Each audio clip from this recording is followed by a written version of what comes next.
నాగర్ కర్నూలు జిల్లా Achampet MLA Govala Balraj ఆకృత్యాలు పరాకాష్ఠకు చేరాయని BJP నేత సతీష్ విమర్శించారు. బాణాల గ్రామంలో బీజేపీ నేతలపై దురుసుగా ప్రవర్తించిన ఎమ్మెల్యేకు తగిన బుద్ధి చూపేందుకు కార్యకర్తలు సిద్ధంగా ఉన్నారని అన్నారు. అచ్చంపేటలో ఆయన మీడియాతో మాట్లాడారు. బాణాల గ్రామంలో ఆలయ నిర్మాణానికి ₹1 కూడా ఇవ్వలేదని మండిపడ్డారు. 9 ఏళ్లుగా పులిజాల దగ్గర కనీసం కాల్వ తీయించలేని ఎమ్మెల్యే వేల కోట్ల రూపాయలతో ప్రాజెక్టులు నిర్మిస్తున్నామని చెప్పుకుంటున్నారని ఫైర్ అయ్యారు. ప్రాజెక్టుల పేరుతో మరోసారి ప్రజలను మోసం చేసేందుకు సిద్ధమయ్యారని ఆగ్రహం వ్యక్తం చేశారు.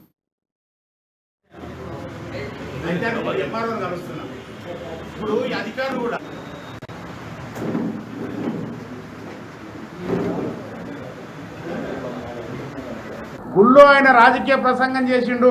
ఆ రాజకీయ ప్రసంగం కూడా దేవుళ్ళ గురించి కాదు ఆయన మాట్లాడింది, లేకపోతే భక్తి గురించి కాదు ఆయన మాట్లాడింది. ఆయన మాట్లాడింది నన్ను ఈ ప్రాంత ప్రజలు గెలిపించిండ్రు, రాములన్నకు టికెట్ ఇచ్చి ఎంపీ టికెట్ వచ్చింది, ఆయనను గెలిపించినా మీరు నన్ను గెలిపించిండ్రు, మీరు నాకు ఓట్లు వేయండి, డబ్బులు మాత్రం మీరేమి వేలు మీరు సంపాదించుకోండి, కానీ నాకు ఓట్లు మాత్రం వేయండి అని రాజకీయ ప్రసంగం చేయడం జరిగింది అతను.